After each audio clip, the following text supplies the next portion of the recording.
Hola, buenas tardes. Bueno, agradecido estoy yo por vuestra invitación a participar en estas jornadas, donde hay un gran número de ponentes muy diversos, muy interesantes cada uno de ellos. Algunos los conozco, como Nuria López Torres y Tino Soriano, que son colegas fotógrafos y que viven aquí en España, en Barcelona en concreto.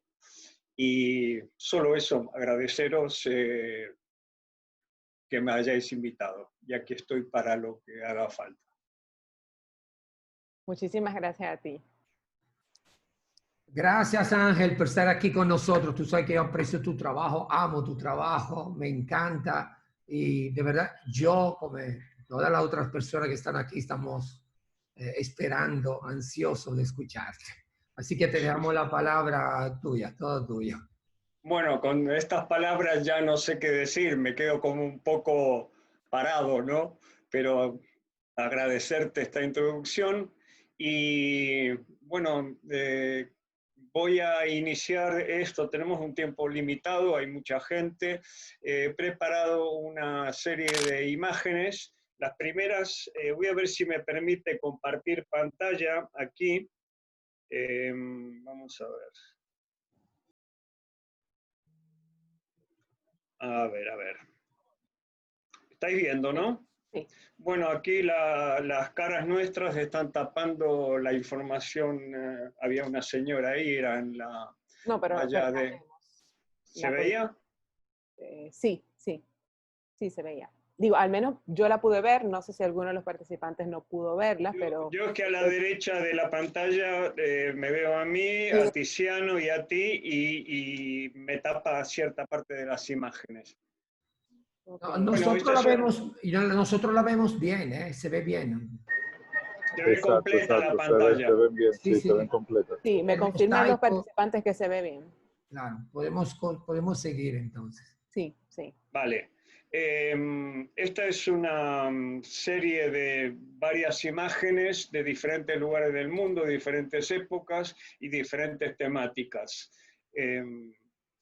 Bueno, debo decir también que el formato de esta pantalla del ordenador donde estoy proyectando corta un poco las imágenes arriba y abajo, pero bueno, se ve. Es que los fotógrafos somos muy meticulosos con nuestro trabajo y queremos que se vea al 100% como son. Pero para dar la impresión de cuál es el trabajo, creo que ya está bien.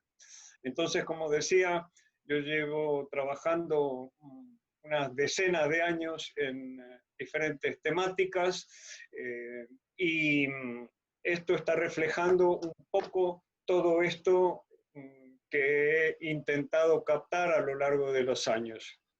Durante mucho tiempo utilicé la fotografía como una investigación personal, desarrollaba temáticas variadas, experimentaba, pero fue recién en el año 1997 cuando decidí volcar todo ese conocimiento que había adquirido en captar otras temáticas diferentes que tenían que ver con la situación del ser humano en diferentes lugares del mundo. Algunos temas medioambientales, menos que derechos humanos, por ejemplo, y eso es lo que vengo desarrollando básicamente desde hace 20 y tantos años.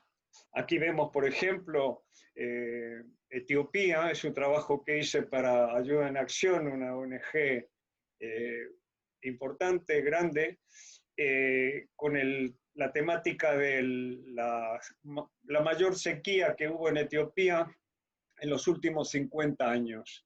Estuvimos allí alrededor de 2 semanas captando todas esas situaciones. Entonces aquí vemos pinceladas variadas, no tienen un orden muy concreto. Esto es India, por ejemplo, un país en el que he estado 30 veces más o menos, que me fascina, es un lugar que siempre va a tener algo nuevo que decirnos, nuevas cosas por descubrir y sorprendernos sobre todo. Como decía Dominique Lapierre, India es una caja de Pandora, cada vez que la abres salta una sorpresa. Y es así, creo que es el lugar quizás más variado y eso sorprendente del mundo. Lo que me gustaría, como había comentado con Tiziano y Yaisa, días atrás, es que hagamos algo dinámico con esto. Yo puedo hablar solo por mi parte, pero me gusta más cuando se genera una interacción. Entonces, si queréis preguntar algo, opinar, sois bienvenidos. Y como, perdona, como habíamos dicho al principio, pueden escribirlas por el chat para evitar todos los micrófonos abiertos y te las puedo ir haciendo también. O sea que siéntanse libres de preguntar lo que sea ahora mismo respecto a estas imágenes, respecto a cualquier otra inquietud que tengan sobre el trabajo de Ángel que había mencionado al principio. Yo voy a estar pendiente y entonces te la voy realizando a la medida que me vayan apareciendo. Perfecto, me parece mejor. Mira, esta Eso. foto que pasó ahora me encantó, perdóname, la que vi, que hay un crucifijo, ¿no? Eso es era muy interesante. Lo que quería, esperando que alguien empiece a hacer algunas preguntas, era si, o sea, ¿no podrías comentar algunas de estas imágenes que estamos viendo ahora? Es que van a un ritmo más o menos rápido, entonces Sí, cuando me estás preguntando sobre una, ya estamos en otra y en otra y en otra. Pero esto es curioso, es anecdótico. Era unos tubos de escape en Panamá, unos vehículos para mi manera de ver, y yo que vivo en Europa, que se trata de controlar muchísimo las emisiones al medio ambiente, me chocó mucho, ¿no? Esos dos escapes echando humos salvajemente. Aquí veíamos unas imágenes de Melilla, que es territorio español en África. Melilla y Ceuta son dos pequeñas comunidades autónomas, pero que pertenecen a España dentro de África. Y es una zona que es una de las fronteras sur de Europa, por donde entra gran cantidad de inmigración y generalmente hay conflictos. Eh, ya sabéis vosotros que a Europa llega gente a través del Mediterráneo por muchísimas vías y esta es una de ellas, ¿no? Aquí estamos viendo unos tibetanos que están en el paso de Nang Pala, que es entre Tíbet y Nepal, por donde huyen muchos de ellos para llegar a Nepal y luego a India, exilarse y vivir un nuevo tipo de vida. Bueno, esto era una introducción, ahora estamos en un carrusel dando vueltas, voy a ver si... Tengo, perdona que te interrumpa, sí tengo algunas preguntas. Dime. Bueno, primero me dicen, me gustaría saber un poco más sobre sequía de Antioquía. Se ve interesante, ¿cómo fue esta experiencia en ese momento de ver gente con necesidades humanas primarias? Más o menos esto, tu experiencia allí.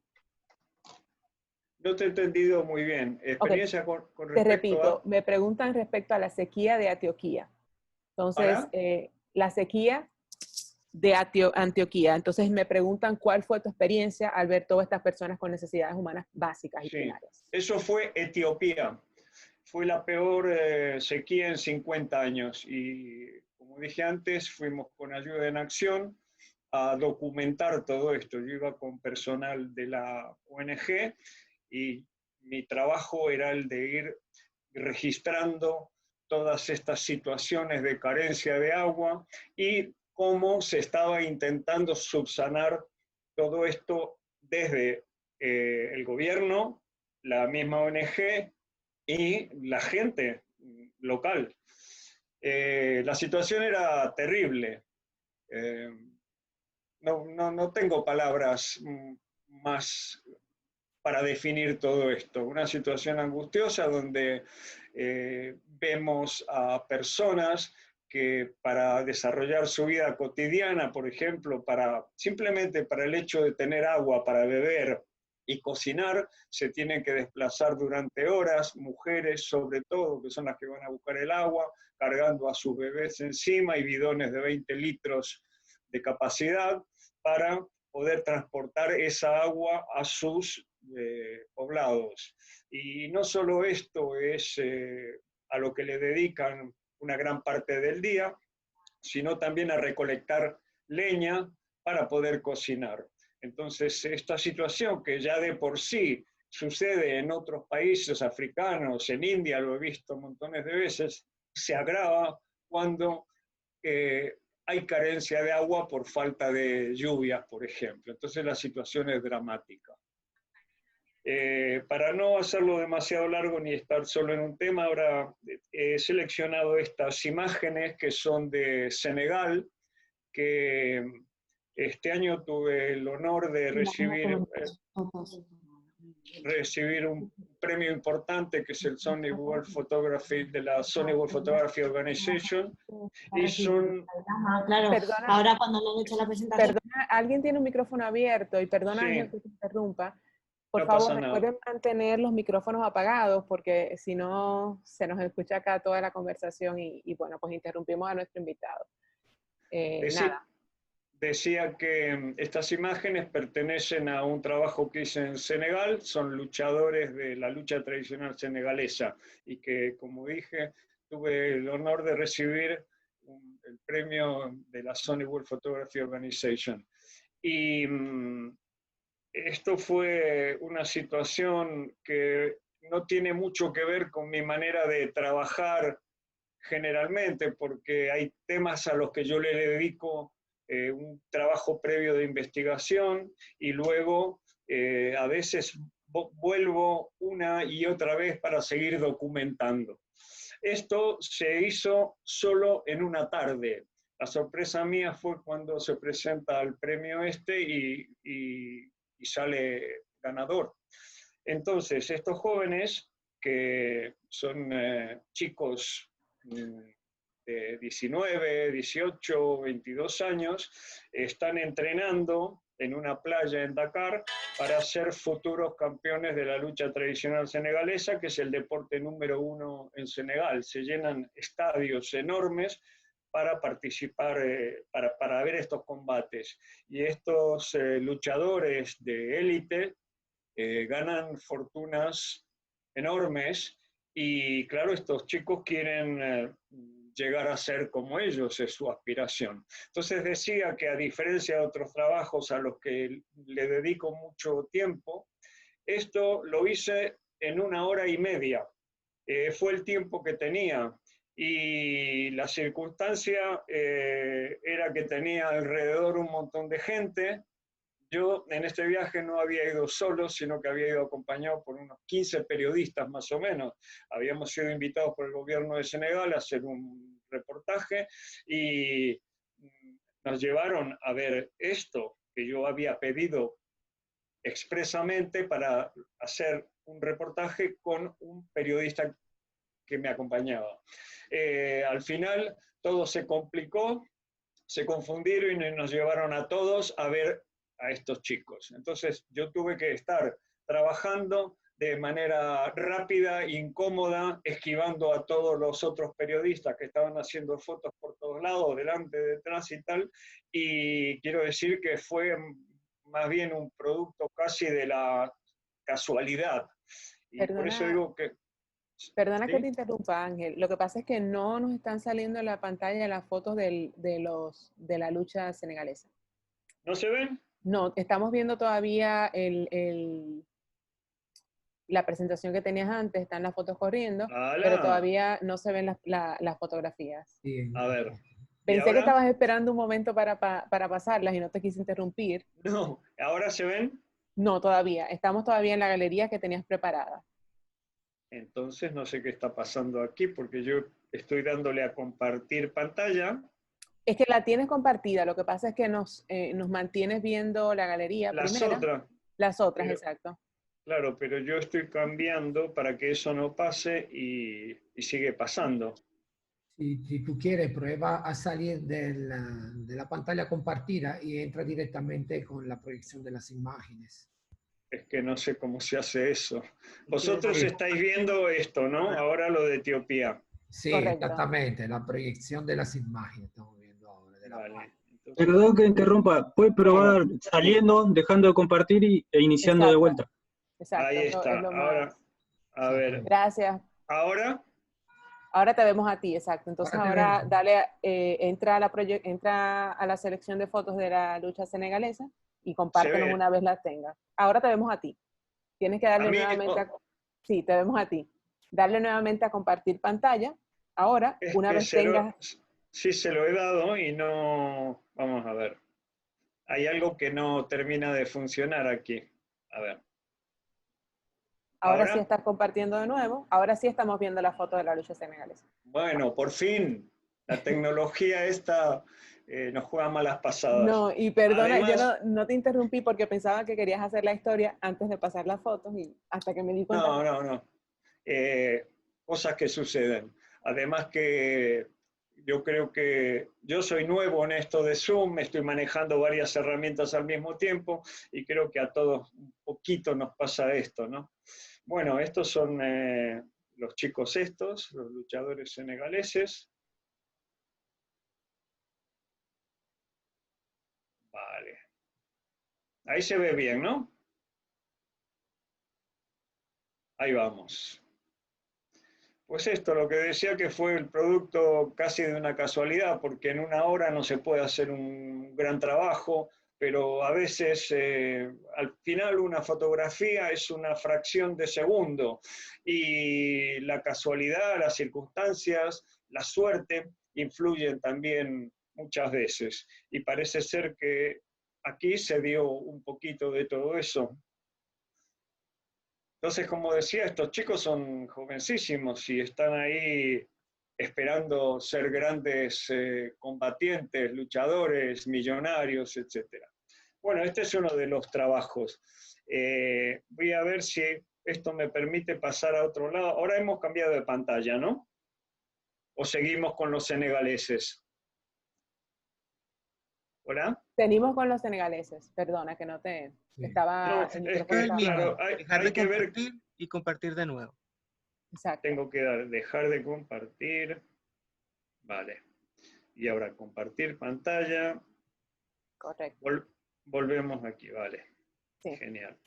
Gracias A a la ver, persona que interrumpió, que no logré ver el nombre, para darle el tip. a ver esto. Bueno, aquí. Vale.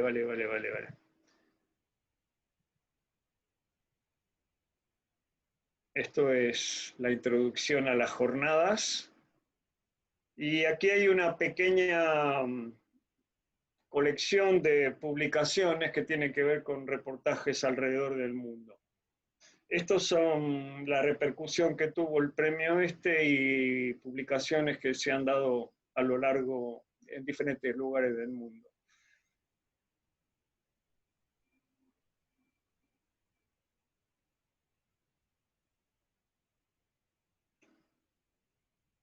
Y aquí empiezan una serie de otras publicaciones. Yemen, que es un país que está viviendo una situación terrible, lamentable ahora, está olvidada totalmente, ha sido prácticamente destrozada por Arabia Saudí, no hay repercusión en los medios, un país increíble, fantástico, con un patrimonio brutal.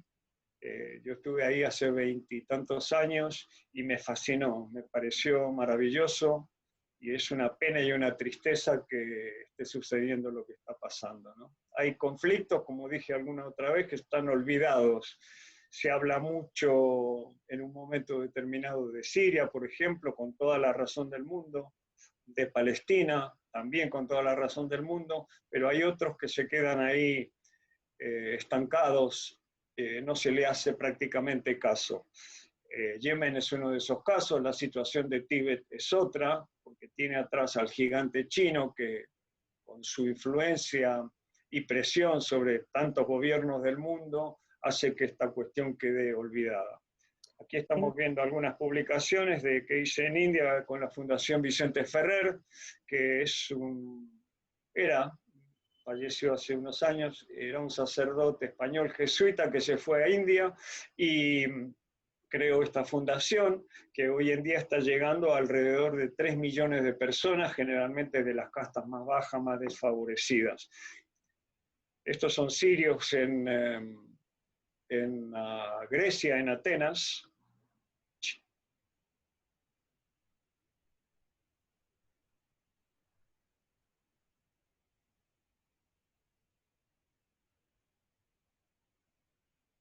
Dicen que las imágenes no necesitan palabras a veces, ¿no? Pero yo creo que siempre hay algo que explicar. Aquí un reportaje que hice hace unos años atrás, sobre el tráfico en India, que es uno de los más, donde más siniestros hay en todo el mundo. Y estas son las mujeres que son quemadas por sus maridos o las madres de sus maridos, en muchos casos en India, al acabársele la dote y para volver a casarse o para lo que sea, de pronto las queman. Hay muchos casos de estos también, tampoco muy conocido que digamos. Estas, curiosamente, que son mujeres marginadas, están rechazadas por la sociedad, no están ocultas. Hace unos años se creó una organización, una cooperativa, que lo que hizo fue abrir unos restaurantes en 3 ciudades de India. Y ellas trabajan ahí, sirven a los clientes, cocinan, etc. De esa manera tienen un medio para ganarse la vida y al mismo tiempo recuperar sobre todo la dignidad y la presencia en la sociedad. Esto tiene que ver con lo que hablábamos antes, la sequía de los últimos 50 años en Etiopía. Estos son los bidones. Perdona que te ¿Sí? interrumpa, lo que pasa es que tengo una preguntita que va por esa misma línea, no te la quise hacer antes para no interrumpirte, que va por la misma línea de la sequía. A ver si me la pudieras contestar. Dice, ¿qué opinas de eso mismo que cuentas de hace años, falta de acceso al agua potable, que siga ocurriendo hoy en día y que a los medios no les interese lo más mínimo? Tu opinión al respecto, te pregunto. Es que tu voz me llega con cierta interferencia. ¿Me escuchas mejor ahora? Ahora mejor. Perfecto. Bueno, pues la pregunta va en la línea de lo que hablabas de la sequía en Etiopía.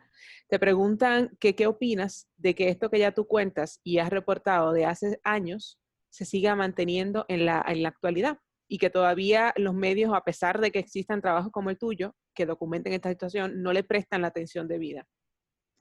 Sí, sigue sucediendo porque estas sequías son periódicas y en la zona esta, por ejemplo, el Sahel africano, en la zona del Cuerno de África, Etiopía, Sudán, Eritrea, toda esa zona de ahí tiene por momentos determinados periodos de sequía.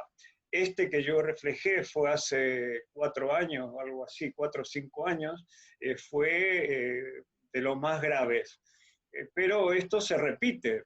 Y hace poco, además de esto, tuvieron una plaga de langostas, pero algo brutal. Yo he visto imágenes y son miles de langostas en 1 metro cúbico, algo devastador, terrible.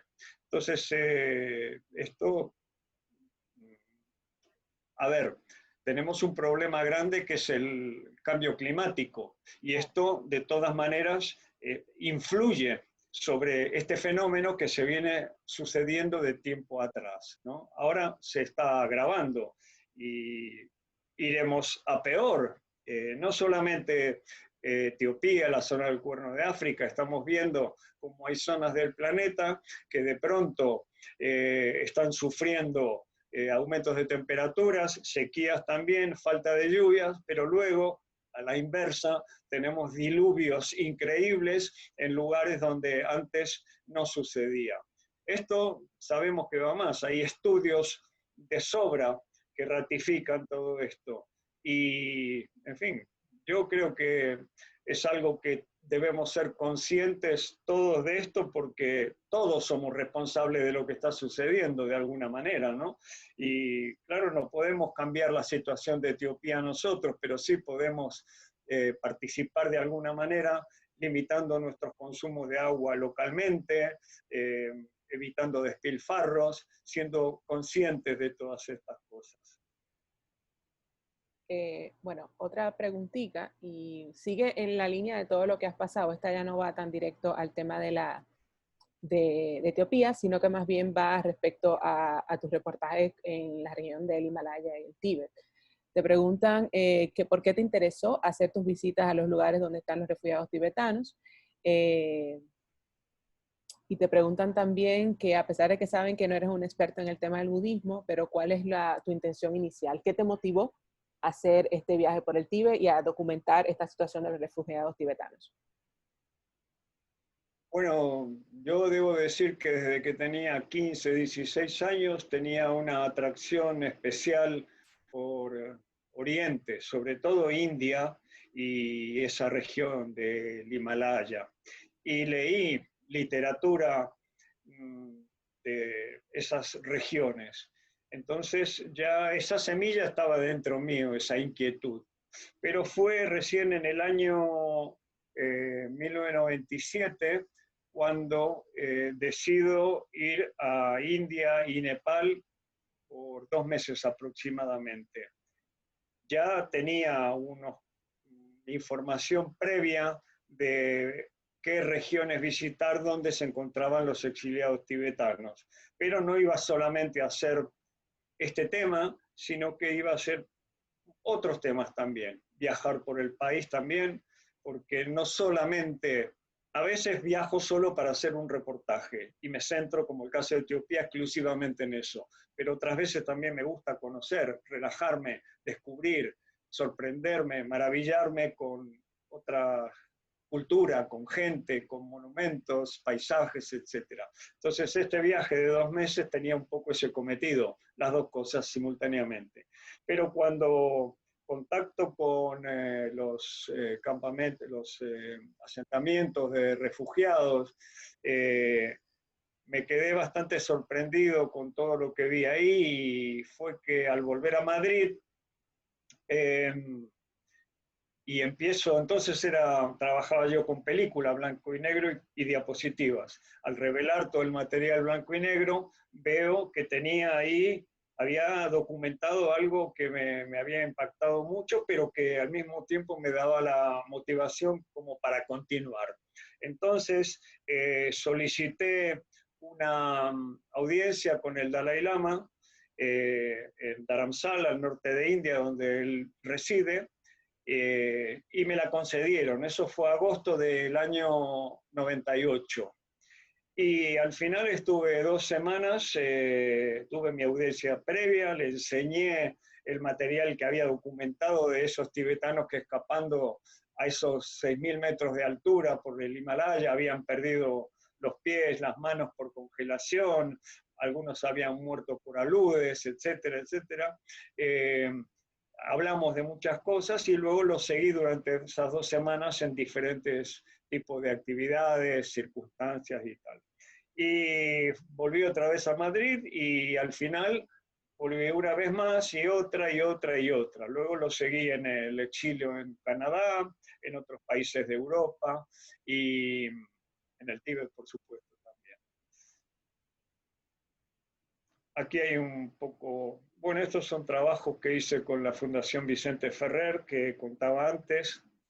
Este es un reportaje que salió en el suplemento dominical del País, que es uno de los periódicos más importantes de España, y fui con una gran periodista, Lola Huete Machado, que es redactora del País.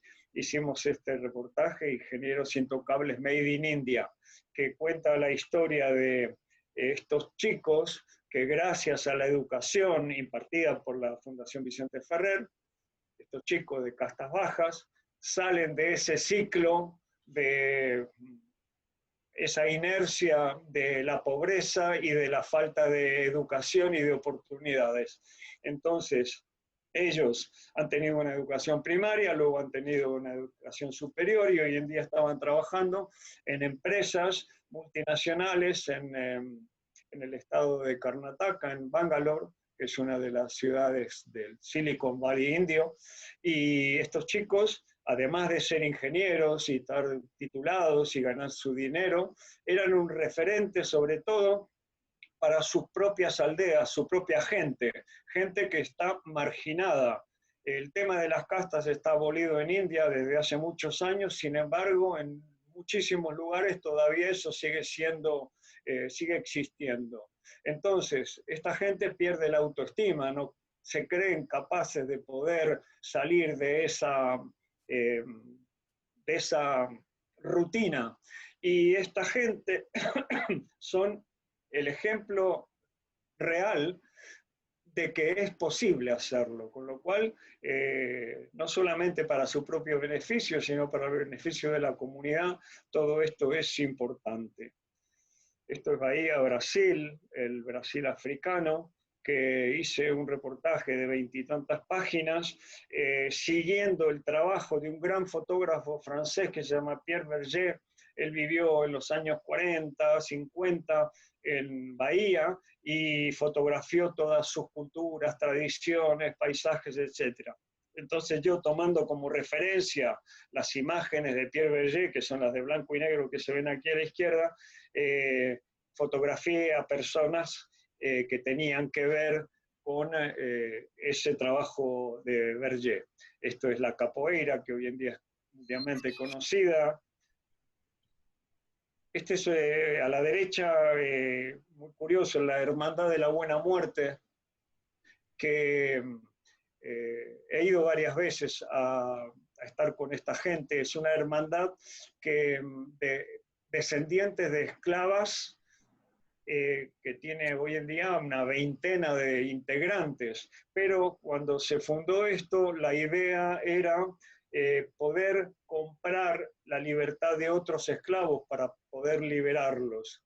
Y muchas de esta gente, que ya son mayores, como Maifiliña, que la conocí, que la fotografié montones de veces, murió con 108 años, son oficiantes del candomblé, que es una, no me gusta decir religión, pero es una tradición que viene de África y que se fusionó luego con ciertas creencias católicas por el colonialismo portugués, y el candomblé es algo muy importante que está muy vivo en esta región. Muchos de vosotros que estáis ahí en el Caribe, sabéis que en Haití existe el vudú y la santería en Cuba, etc. Todo esto tiene más o menos el mismo origen de las mismas zonas de África.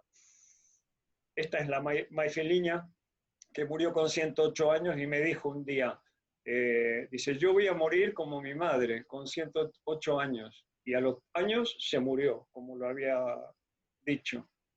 Un reportaje en Panamá sobre una tribu de indígenas que vive ahí al lado del canal. Perdona, Los Emberá, ¿sí? haciendo un paréntesis, porque sé que no íbamos a hacer preguntas de tecnicismo, pero es una pregunta que va con todo lo que has hablado y que me han hecho. Primero es cómo haces con el acercamiento para tomar estas fotos con las personas. Y de esa misma línea me preguntan sobre el equipo fotográfico que utilizas en tus viajes de manera específica para tomar esas fotos. Voy a hacerte paréntesis para esto porque es una pregunta que me han hecho de manera constante y disculpa para poder responderla. Bueno, ¿cómo me acerco a la gente para fotografiarla? Yo creo que no hay una fórmula única, ¿no?, que sirva, porque cuando estás en un lugar donde la manera de comunicarte es diferente, las costumbres son distintas, los gestos quieren decir cosas que tú no comprendes o ellos no comprenden los tuyos. La comunicación, digamos que fácil a veces no es, y más si vas con una cámara que puede ser intimidatoria y tienes que entrar dentro de su propio espacio para capturar imágenes. Entonces, creo que hay una clave que es sobre todo respeto a la gente. Hay que sentir y pensar que esas personas se merecen ese respeto, que son iguales que tú y que no puedes tampoco invadirlos, y entonces tienes que establecer algún tipo de contacto. Y yo creo que hay luego es verdad que a lo largo de los años tú vas desarrollando esa capacidad como para que te sea más fácil, pero no siempre es así, cada situación es nueva y diferente, no sabes con quién te vas a encontrar ni cómo va a reaccionar. Entonces creo que la fórmula fundamental es esa, acercarse a la gente con respeto y entender que se merecen, en fin, eso, básicamente eso. Y luego me decías que técnica o cómo. No, te preguntan el equipo con el que viajas, si viajas con un equipo particular para esta toma de fotos o es...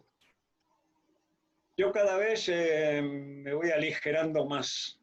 Eh, y me he dado cuenta que suelo trabajar la mayor parte del tiempo con objetivos gran angulares para captar una gran información y eso me obliga también a acercarme mucho más.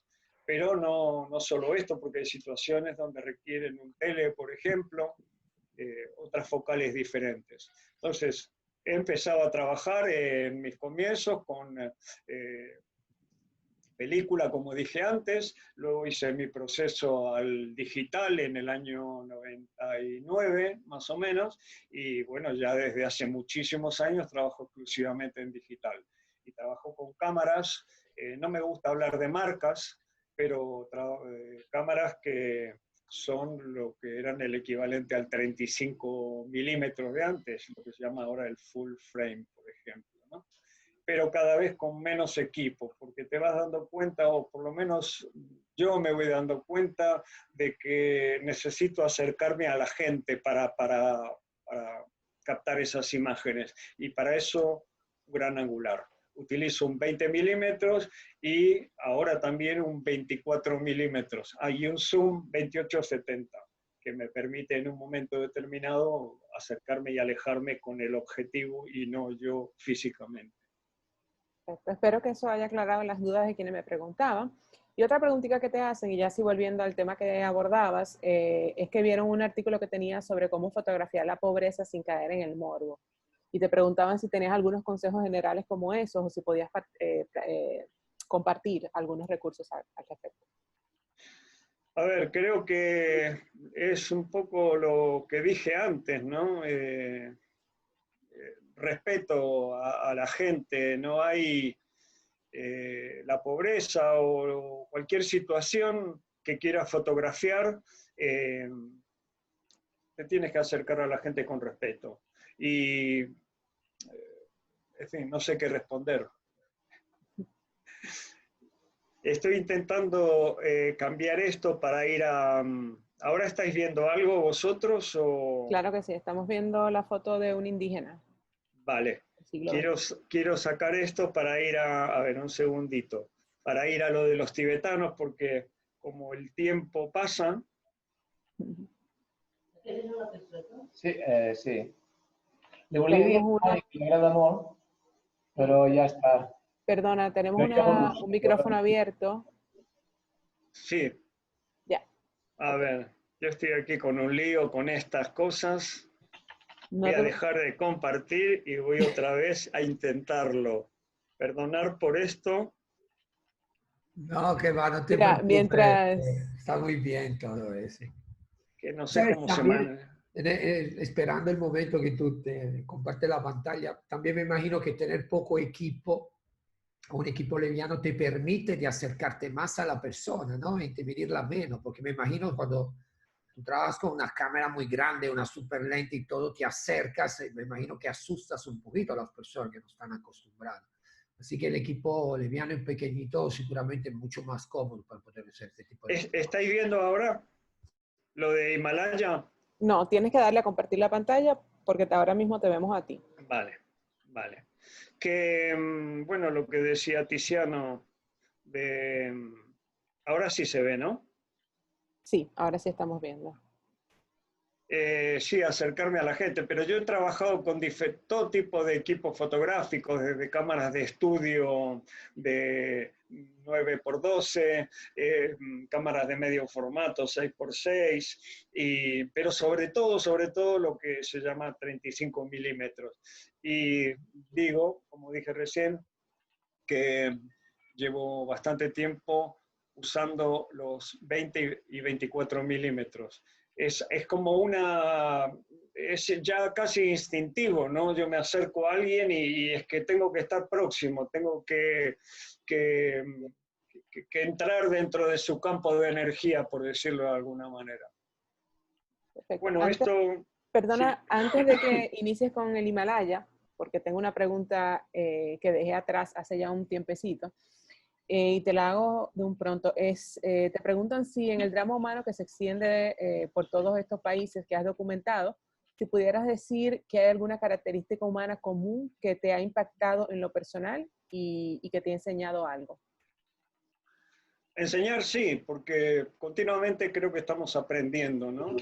Y viajar es como leerse una enciclopedia, porque si vas abierto a recibir experiencias, a aprender, te vas a traer algo seguro. Lo que sí he visto que el ser humano, a pesar de las diferencias culturales, la lengua, el entorno geográfico donde vivan, el ser humano básicamente es lo mismo en todos lados. Y hay algo básico, y esto gracias a los tibetanos, al budismo, que yo no soy practicante, pero he aprendido algo, he visto cosas de sus prácticas. Quería decir que, bueno, me he perdido un poco, pero el hecho de que estás aprendiendo cosas continuamente, ¿no? Y el ser humano sufre, el ser humano experimenta felicidad, quiere a sus hijos. En principio, toda persona quiere vivir lo más feliz y en paz posible, de la manera que mejor pueda. Y eso es una característica absolutamente de todos. Pero también hay otras cuestiones que tienen que ver con la identificación con los demás. Si tú ves a una persona que lo atropella un coche en la calle, instintivamente en muchos, en la mayoría, va a surgir el deseo de ayudar a esa persona. Y eso es algo que está dentro de nosotros como especie, que nos identifica. Por supuesto que hay seres deleznables, horribles, etcétera, etcétera. Pero yo creo que las circunstancias de la vida te llevan a actuar de una o de otra manera. Mi experiencia, después de 30 años de estar viajando por muchos países del mundo, es que básicamente la gente en sí es buena y trata de ayudarte. Yo lo he visto montones de veces en mis situaciones personales, donde he ido solo por lugares remotos, perdidos, y sin hablar las lenguas, sino con gestos y tal, ver que de pronto tratan de ofrecerte su hospitalidad, de ayudarte en lo que puedan, ¿no? Y creo que somos humanos, somos básicamente lo mismo, ¿no? Bueno, esto es lo de Himalaya, es un pequeño extracto de diferentes lugares de Tíbet, Nepal, India.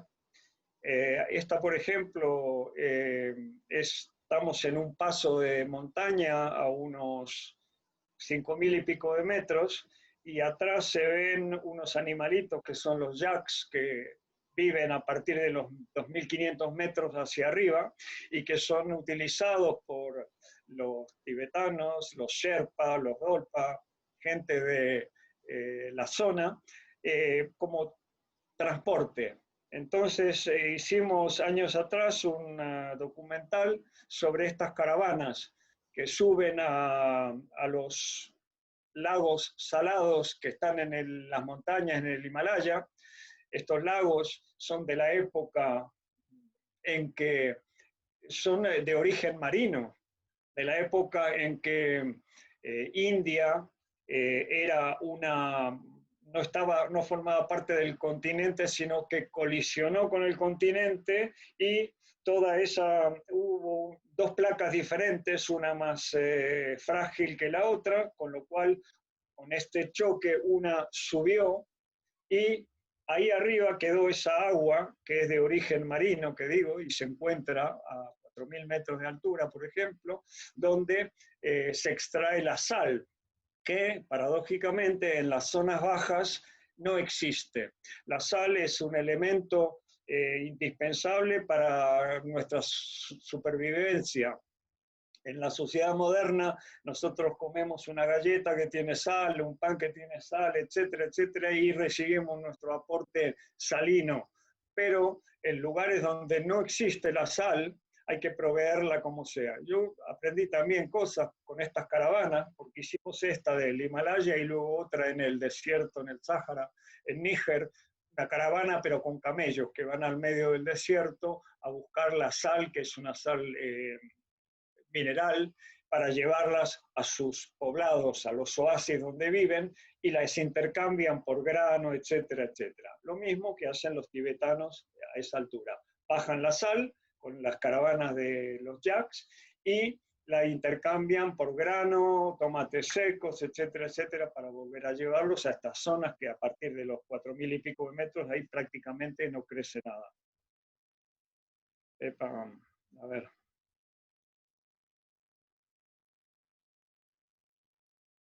Esto es lo que comentaba antes, el paso de Nang Pala, que está en la base del Cho'oyu, que está a la derecha, es uno de los 8.000. Este paso está a 5.600 metros de altura más o menos, y por aquí cruzan muchos tibetanos que escapan, desde que Tíbet está ocupado por China, escapan hacia Nepal para luego ir a India. Y este es un glaciar, y ahí abajo se ven unas figuritas que son estos chicos que... Ahí, otra vez. ¿Se fue, no, la pantalla o no? ¿Hola? Perdona, Sí, sí, se fue, ahora te vemos a ti, sí. Vale. Bueno, a ver si se puede restablecer. Yo no sé cuánto tiempo tenemos, si nos hemos pasado, si estamos bien o No, qué. todavía. No, tenemos 10 minutos todavía, si hay más preguntas. Bien. Y yo mientras veo si puedo recuperar esas imágenes, que era lo que me interesaba también Claro que enseñar. puede. Te esperamos, te esperamos. Te esperamos, te voy dando algunos de los comentarios también. Sí. Muchas felicitaciones por tus imágenes, por tu exponencia, por tus investigaciones. Realmente había preguntas respecto a si, pero creo que ya lo has mencionado, si antes de realizar estos proyectos tienes que hacer una investigación previa, y creo que ya hablaste al respecto. Y preguntan ahora que a pesar de que los avances de la tecnología y del mundo en general,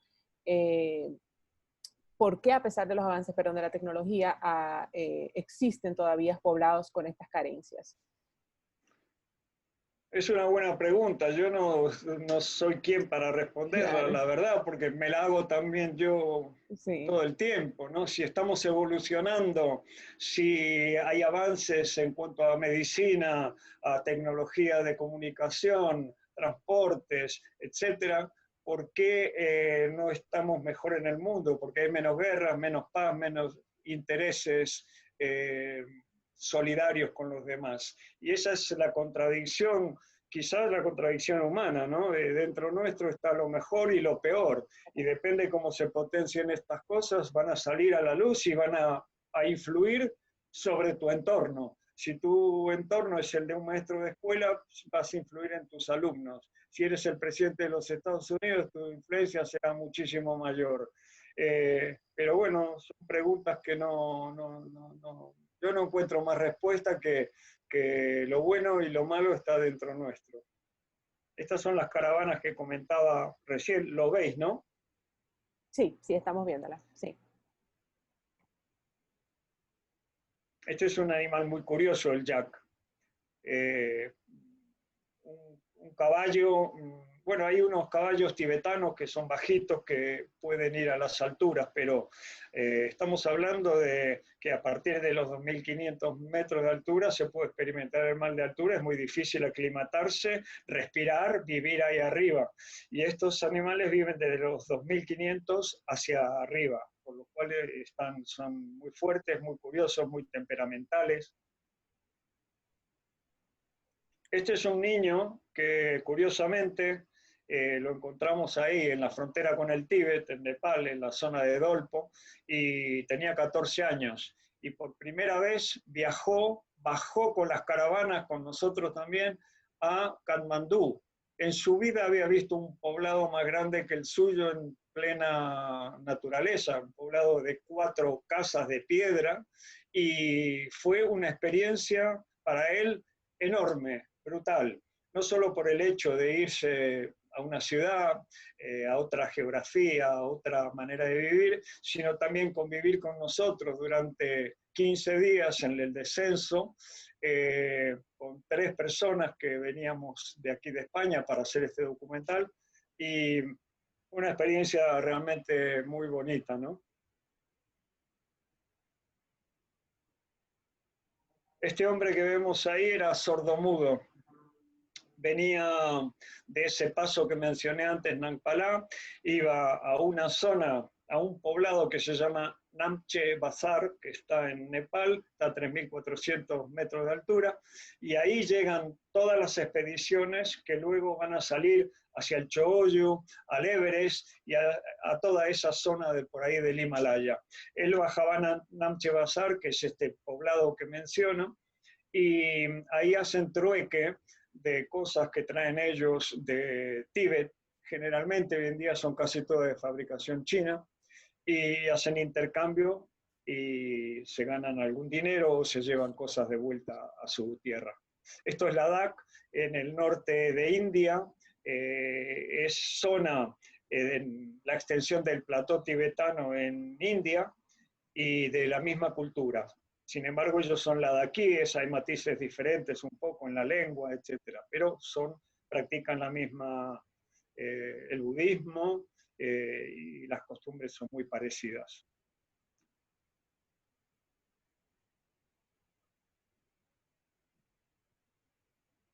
Bueno, como vamos allí ya llegando al final de tiempo, voy pasando. Este es Namche Bazar, el poblado que decía.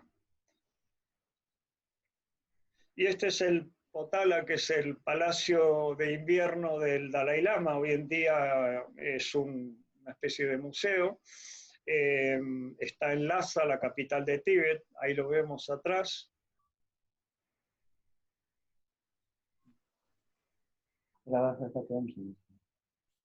Aquí estamos en Dharamsala, que es donde reside el Dalai Lama en el norte de India y donde se estableció un gobierno tibetano en el exilio, escuelas, monasterios, etcétera, etcétera. Y esta gente, que son monjes, están haciendo una vigilia por una persona que se inmoló en Tíbet, se había prendido fuego, como viene sucediendo desde el año, el primero fue en el año 98 en Nueva Delhi, un tibetano que se quemó como protesta por la ocupación china de Tíbet. Pero con el tiempo, hoy en día ya hay casi 200 personas que se han prendido fuego, se han quemado.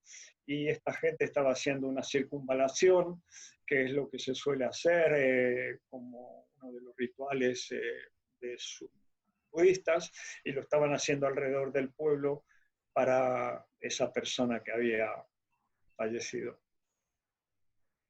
Esto es curioso, esta foto, porque la del centro es la imagen del Dalai Lama. Esta foto la hice en Tíbet, en unas cuevas en alta montaña, donde son lugares de peregrinación, mucha gente va ahí, hay como pequeños templos dentro de la cueva y tal. Entonces, cuando yo subía, venía una monja joven bajando y llevaba estas medallas. Y curiosamente, la del Dalai Lama no la tenía a la vista, la tenía del revés. Del otro lado había otra imagen, porque tengo que decir, muchos lo sabrán, que las imágenes del Dalai Lama en Tíbet están prohibidas. Puedes ir hasta a la cárcel por llevar una imagen de esta. Entonces, cuando ella me vio a mí, un extranjero, me miró, se sonrió y dio vuelta a la medalla y me enseñó al Dalai Lama. Y yo que hablo 4 palabras en tibetano y nada más, es decir, poco me puede comunicar, y ella no hablaba inglés. Entonces nos despedimos, siguió caminando hacia abajo y tal, y yo en un momento dije, alto, alto, alto, espera, espera. Bajé hasta donde estaba ella y le dije con señas que diera vuelta otra vez la imagen y hice esta fotografía. Es simbólica porque aunque aquí no se ve en la foto, hay varias imágenes y luego hay una llave. Pues esa llave tiene grabado en relieve China. Y me di cuenta cuando esta foto la empecé a procesar aquí en Madrid, hice una ampliación grande y vi esto. Y para mí el símbolo es que la llave, la solución a los problemas está en manos de China. Muy difícil, después de 60 años de ocupación, los chinos no quieren ceder y no creo que vaya a cambiar mucho todo esto. Perdona, para hacerte una preguntita que creo que va por esta misma línea, te preguntan realmente cómo haces con los permisos para entrar a Tíbet, ya que China niega la mayoría de los accesos, y además del permiso te preguntan sobre la financiación de tus proyectos. Sobre la financiación. Exacto, te preguntan primero cómo logras el permiso para permiso. China y el segundo sobre la financiación de tus proyectos. Bueno, los permisos para China tú necesitas un visado, pero luego para ir a Tíbet necesitas otro visado más, necesitas un permiso. Estos permisos no son fáciles de conseguir dependiendo en qué circunstancia y en qué época vayas. A veces, inclusive, cuando tú tienes visado para entrar a Tíbet y tienes todas tus reservas hechas, etcétera, que te exigen allí para poder entrar, normalmente te piden que vayas con un grupo, no viajeros individuales, etcétera. A veces, aunque tengas todo esto, de pronto se cierran las fronteras y no puedes ir. Y esto depende de muchísimos factores, pero es una zona sensible, altísimamente vigilada y controlada, y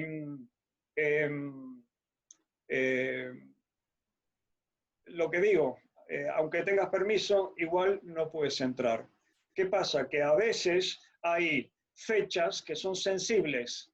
Por ejemplo, la fecha del cumpleaños del Dalai Lama, el 10 de marzo, que es cuando el pueblo tibetano se levantó en Lhasa, la capital, contra los invasores chinos.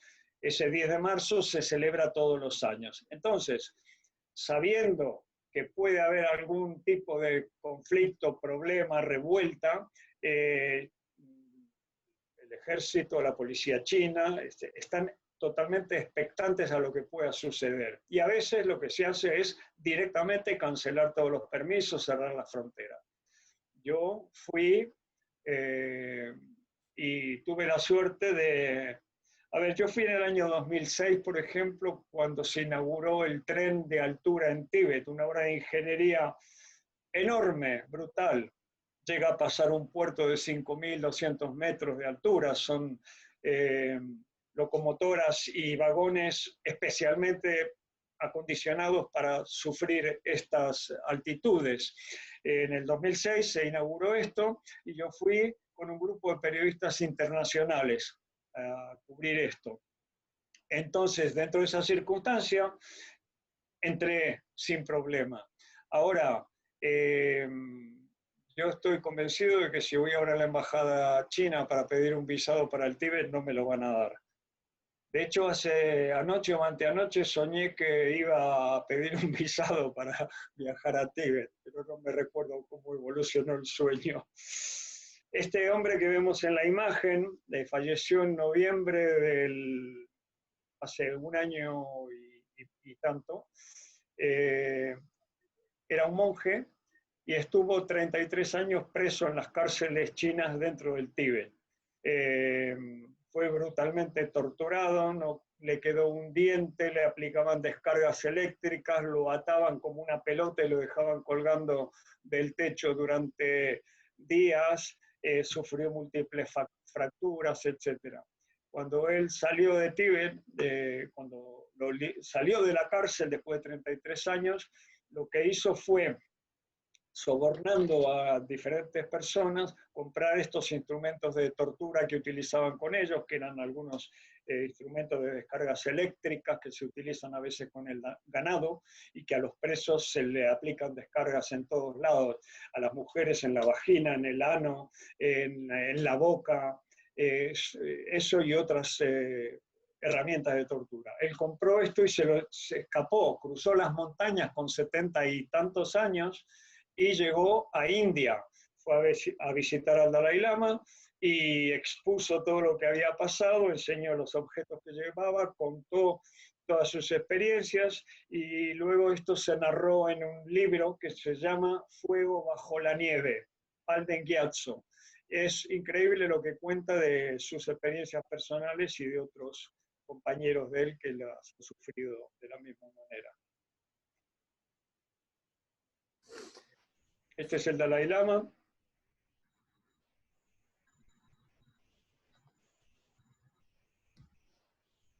Y esta es la zona de Dolpo donde mencioné antes que llegamos ahí a buscar, hacer el reportaje, el documental sobre las caravanas de sal, donde bajó este niño con nosotros hasta Katmandú.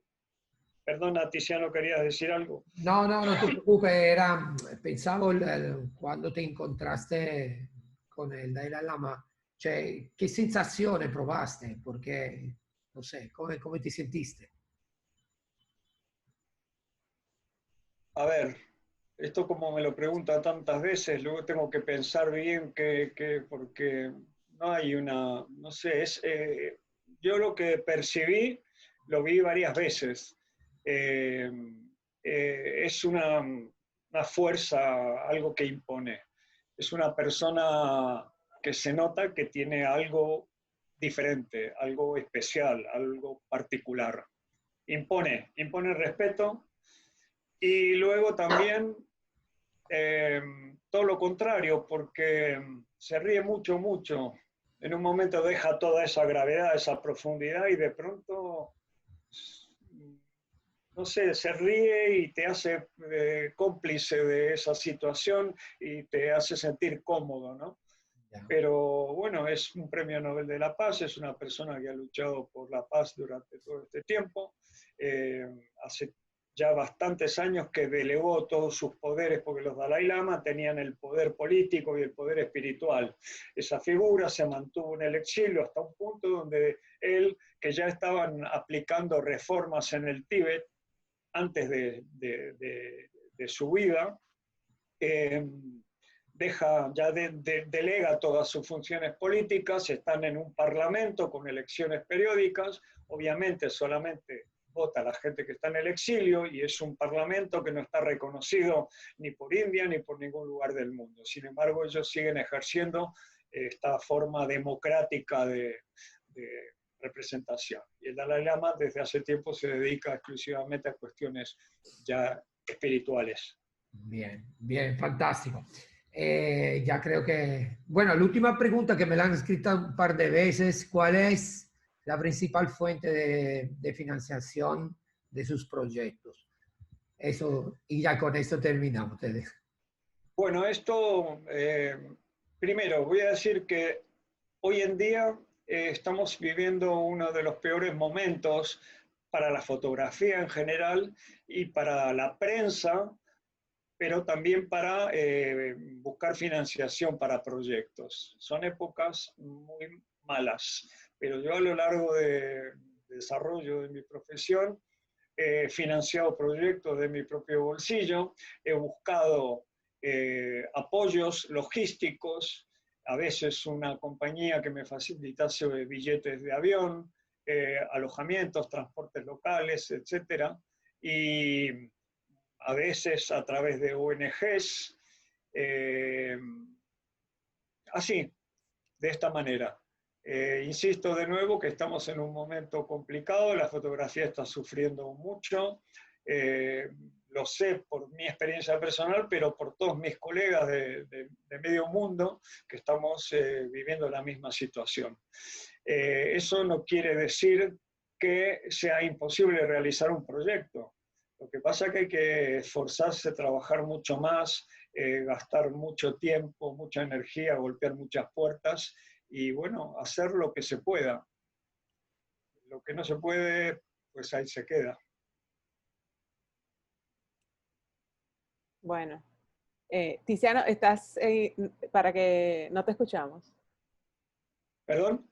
Con Tiziano, que está hablando, sí, no, pero disculpe, es que a veces yo pongo en silencio porque nada, para no molestar. Así que muchísimas gracias.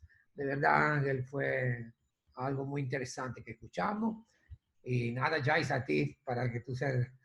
Bueno, como ha dicho Tiziano, darte las gracias por tu tiempo. Más que nada, sabemos que eres una persona muy ocupada y has sacado de tu tiempo de manera desinteresada para apoyar este proyecto. Gracias por el trabajo que haces también, por personas como tú, realmente que estamos haciendo esto para ser plataforma de eso y para poder motivar a otras personas para que hagan este tipo de fotografía con propósito. Muchos mensajes en el chat agradeciéndote, felicitándote por tu trabajo también, por tus reportajes, por tu compromiso con lo que haces también. Y nada, nosotros profundamente agradecidos, de verdad que sí. Invitarte a que sigas acá acompañándonos para luego ver a tus colegas y bueno, pues nada. A la próxima, a la próxima. El agradecimiento es de mi parte también, porque, bueno, primero por ser invitado a participar en este proyecto, que lo veo muy interesante y con un gran futuro. Y luego, creo que una de las cosas que he aprendido en la vida es que tienes que compartir lo que haces. Y nada más que eso.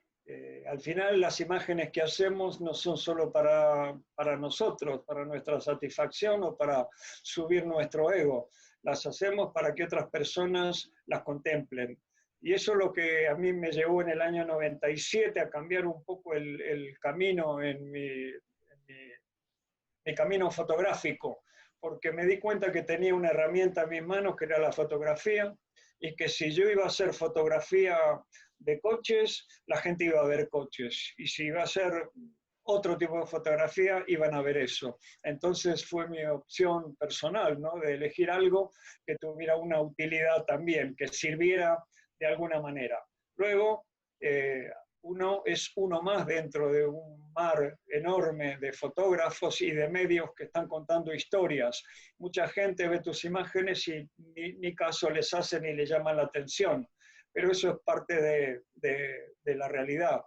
Pero algunas sí captan en ellas algo que quizás les despierte una curiosidad, un interés, no sé, ¿cómo decirlo? Un compromiso mayor para poder hacer algo también, para darle al mundo algo que sea útil sobre todo. Bueno, gracias. Gracias a ti.